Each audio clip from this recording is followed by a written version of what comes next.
My dear student, আশা করি তোমরা সকলেই খুব ভালো আছো। আজকে আবার একটা নতুন ভিডিও নিয়ে চলে এসেছি। এই ভিডিওতেও আজকে আমরা মোট 20টি প্রশ্ন নিয়ে কিন্তু আলোচনা করব লাইফ সায়েন্সের। এবং এই ভিডিওগুলো আগের দিনও বলেছিলাম যে জেন পাস ইউজি এবং এএনএম জিএনএম দুই ধরনের পরীক্ষার জন্যই কিন্তু এই কোশ্চেনগুলো করানো হচ্ছে। তাই ভিডিওগুলো প্রথম থেকে দেখতে থাকো এবং প্রত্যেকটা কোশ্চেন নিজেরা প্র্যাকটিস করতে থাকো। আর তোমরা যারা আমার চ্যানেলে নতুন তারা কিন্তু অবশ্যই আমার চ্যানেলটিকে সাবস্ক্রাইব করবে এবং বন্ধুদের মধ্যে প্রচুর এই ভিডিওগুলো শেয়ার করে দেবে। যত তাড়াতাড়ি তোমরা বেশি শেয়ার করবে তত তাড়াতাড়ি আমার চ্যানেলটি অনেক গ্রো করে যাবে। তাই প্লিজ সবাইকে রিকোয়েস্ট করবো অবশ্যই যেন তোমরা আমার চ্যানেলটিকে শেয়ার করে দিও। তাহলে চলো আজকের প্রথম কোশ্চেনটি দেখে নিই। দেখো, বলা হয়েছে গ্রাফাইট যুক্ত কোষকে কি বলা হয়? সিস্টোলিথ, লিথোসিস্ট, হেটেরোসিস্ট নাকি ইডিওব্লাস্ট? তো এখানে 1 নম্বর প্রশ্নের উত্তরটি হয়ে যাবে যে গ্রাফাইট যুক্ত কোষকে বলা হয় ইডিওব্লাস্ট। নেক্সট 2 নম্বর প্রশ্নটিতে বলা হয়েছে, দেখো, নিচের মতবাদগুলির কোনটি ডারউইন প্রদত্ত নয়? Struggle for existence, natural selection, survival of the fittest নাকি জেনেটিক ড্রিফট? এখানে বলা হয়েছে যে ডারউইন প্রদত্ত নয় এই মতবাদগুলির মধ্যে কোনটি?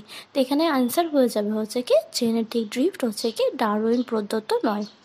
তারপর 3 নম্বর প্রশ্নটি বলা হয়েছে তরল লাইত মিশ্র নকশা, আর ইংলিশে যেটাকে বলে থাকি আমরা ফ্লুইড মোজাইক মডেল কে দিয়েছিলেন? সিঙ্গার ও নিকলসন, রবার্টসন, ওভারটন নাকি হেকেল?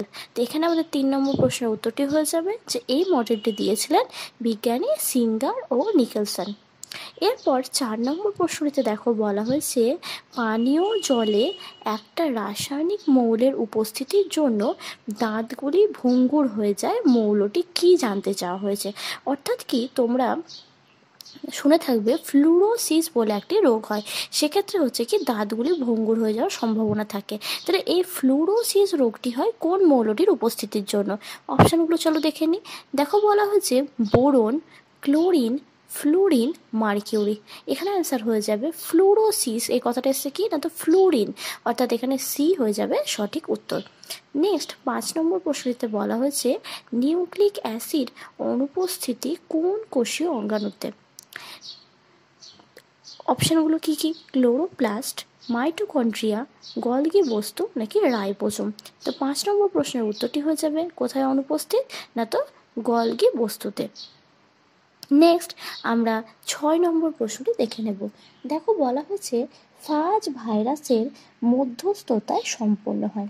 এখানে 4টে পদ্ধতির নাম বলা হয়েছে। একটা কি ট্রান্সফরমেশন, কনজুগেশন, তারপরে বলা হয়েছে দেখো বাডিং নাকি ট্রান্সডাকশন। তো এখানে অ্যান্সার হয়ে যাবে 6 নম্বর প্রশ্নের উত্তরটি হচ্ছে ট্রান্সডাকশন।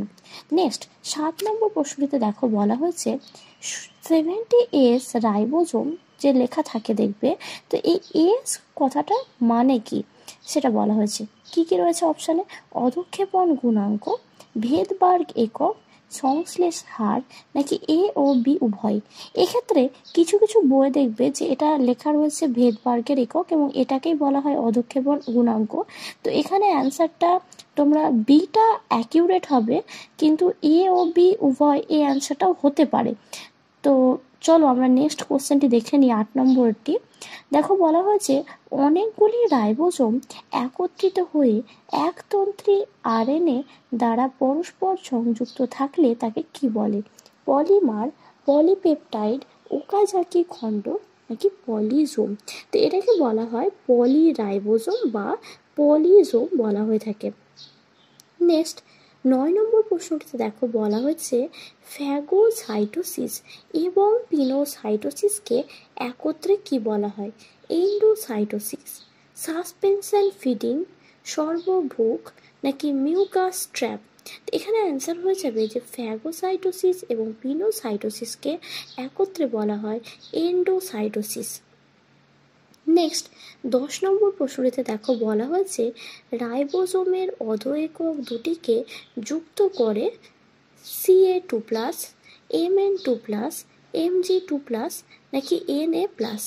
এখানে অ্যান্সার হয়ে যাবে যে Mg2+ কি করছে না তো রাইবোসোমের যে অধঃক্ষেপক থাকে সেই দুটোকে সংযুক্ত করে রাখতে সাহায্য করে।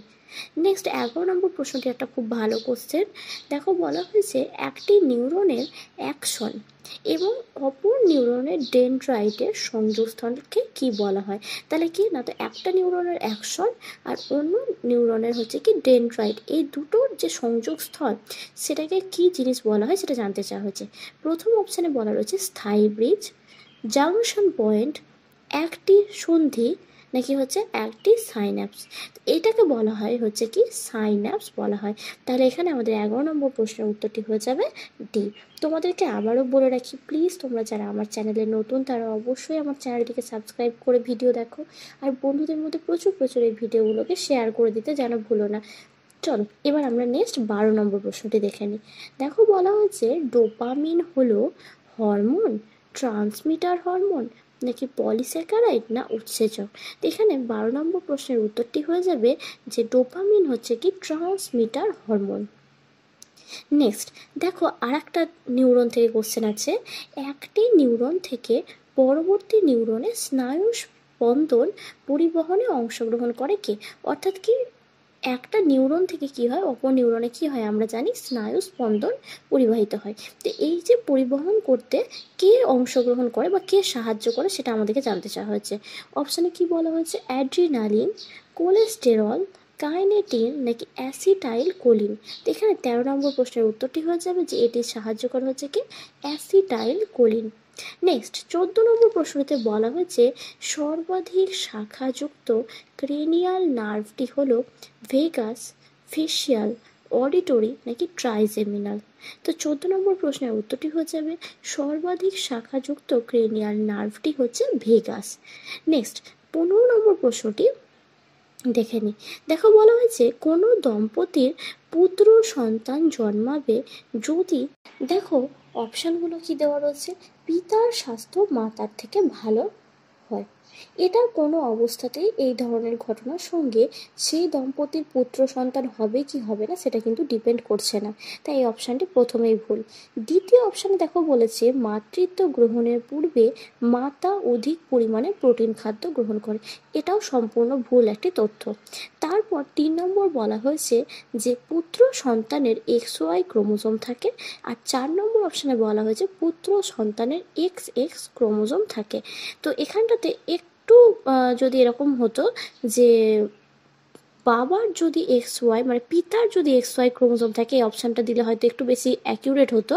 তো এখানে আমাদের পুত্র সন্তানের থেকে কথাটা যদি পিতার হতো তাহলে সুবিধা হতো। তো তোমরা এখানে পিতার XY যদি ক্রোমোজোম থাকে তাহলে সেই দম্পতির কি হবে পুত্র সন্তান জন্মাবে। কারণ তোমরা তো জানো কারণ মেয়েদের কাছে তো কখনোই XY থাকবে না, মেয়েদের কাছে কি থাকবে XX থাকবে, আর পুরুষের কাছে কি থাকতে পারে XY থাকলে তবেই সেক্ষেত্রে পুত্র সন্তান জন্মাবে। তাহলে এখানে পুত্র সন্তানের জায়গায় ওটা পিতার করলে সব থেকে ভালো হবে, মানে পিতার XY যদি ক্রোমোজোম থাকে তাহলে পুত্র সন্তান জন্মাবে। নেক্সট চলো আমরা 16 নম্বর কোশ্চেনটি দেখে নিই। 16 নম্বর কোশ্চেনটিও খুব ইম্পর্টেন্ট একটা কোশ্চেন। দেখো বলেছে কোনটির ক্ষেত্রে মানুষের ক্লাইনফেল্টার সিনড্রোম সূচিত করে, যেমন তোমরা ক্লাইনফেল্টার, ডাউন সিনড্রোমস এগুলোর নাম হয়তো শুনে থাকবে। তো এখানে বলেছে দেখো 44A + XYY, 44A + XXX+Y, 44A + XX+Y, নাকি ডি অপশানে বলা হয়েছে BOC উভয়। তো এখানে 16 নম্বর প্রশ্নের উত্তরটি হয়ে যাবে যে এটি সূচিত করে কি দ্বারা না তো 44A অর্থাৎ কি 44টা হচ্ছে কি অটোজোম, 3টে X আছে দেখো প্লাস হচ্ছে Y, এটা হয়ে যাবে হচ্ছে কি এর সঠিক উত্তর। নেক্সট চলো 17 নম্বর প্রশ্নটি দেখে নিই। দেখো বলা হয়েছে একটি জিনের একটি অ্যালিল দ্বারা অপর কোনো জিনের প্রকট অ্যালিলের বৈশিষ্ট্য প্রকাশের ক্ষমতার অবদমন হলো, অর্থাৎ কি সেই জিনিসটাকে দাবিয়ে দেওয়া অর্থাৎ সেই জিনিসটাকে প্রকাশিত হতে না দেওয়া, এটা কি বলা হয়? এপিস্ট্যাসিস, অসম্পূর্ণ প্রকটতা, সহ প্রকটতা, নাকি উপরে সবকটি। এখানে 17 নম্বর প্রশ্নের উত্তরটি হয়ে যাবে এটিকে বলা হয় এপিস্ট্যাসিস। এই কোশ্চেনটিও খুব ইম্পর্টেন্ট একটা কোশ্চেন, তোমরা স্টার মার্ক দিয়ে রাখবে কারণ কি এই ধরনের কোশ্চেন হয়তো আসতেও পারে পরীক্ষাতে। নেক্সট চলো 18 নম্বর প্রশ্নটি দেখে নিই।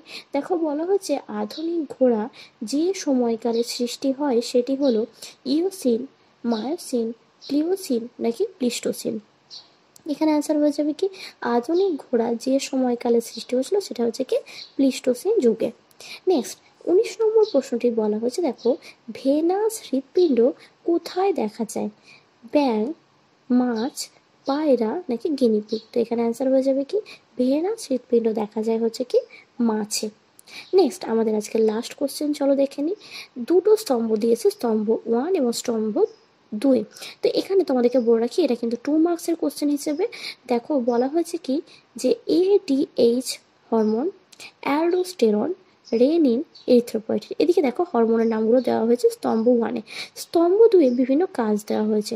চলো প্রথমে আমরা ADHটা দেখে নিই, ADH এর সাথে কি মিলবে। দেখো ADH কি করে না তো জলের পুনঃশোষণ ঘটায়। তাহলে ADH এর সাথে কি হয়ে গেল 1 নম্বর, তাহলে A হয়ে গেল 1। এবার দেখো এখানে এ যখনই আমি 1 বললাম, তোমরা দেখো দুটো অপশান কিন্তু প্রথমেই বাদ হয়ে গেল, কোনটা কোনটা, বি আর সি, কারণ এখানে দু জায়গাতেই দেখো এ দেওয়া আছে 2 আর এটার দেওয়া আছে এ 4, তাহলে এই দুটো অপশান ভুল হয়ে গেল। তারপর নেক্সট চলো বি এর ক্ষেত্রে অ্যালডোস্টেরন কি করে না তো সোডিয়ামের পুনঃশোষণ ঘটায়, তাহলে এবার আমাদের কিন্তু এ অপশানটাও ভুল হয়ে গেল, কারণ বি হচ্ছে কার সাথে হবে 4, আর এ নম্বর অপশানে দেখো দেওয়া আছে বি আছে 2 এর সাথে, তাহলে আমরা বুঝতেই পারছি যে ডি এর অপশানটাই সঠিক হবে। তবু আমরা বাকি দুটো দেখে নিই। সি বলা আছে রেনিন, রেনিন কি হবে, রেনিন হচ্ছে লোহিত রক্তকণিকার উপাদান। আর ডি বলা আছে হচ্ছে রেনিন, রেনিন যেটা আছে রেনিন হচ্ছে কি না তো রক্তচাপ বাড়ায়, আর ডি হচ্ছে এরিথ্রোপয়েটিন, সেটা হচ্ছে কি না তো জলের পুনঃশোষণ। তাহলে এখানে মোট আমাদের হচ্ছে কি 4টে হয়ে গেল। তাহলে আজকে আমরা এই ভিডিওটি এখানে শেষ করলাম। এই ভিডিওর মাধ্যমে কিন্তু আমরা যে কোশ্চেনগুলো করছি সেই কোশ্চেনগুলো কিন্তু অবশ্যই তোমরা খুব ভালো করে প্র্যাকটিস করতে থাকো, আর চ্যানেলটিকে সাবস্ক্রাইব করে দিও, বন্ধুদের মধ্যে ভিডিওগুলো শেয়ার করে দিও। থ্যাংক ইউ, পরবর্তী ভিডিওতে আবার দেখা হবে।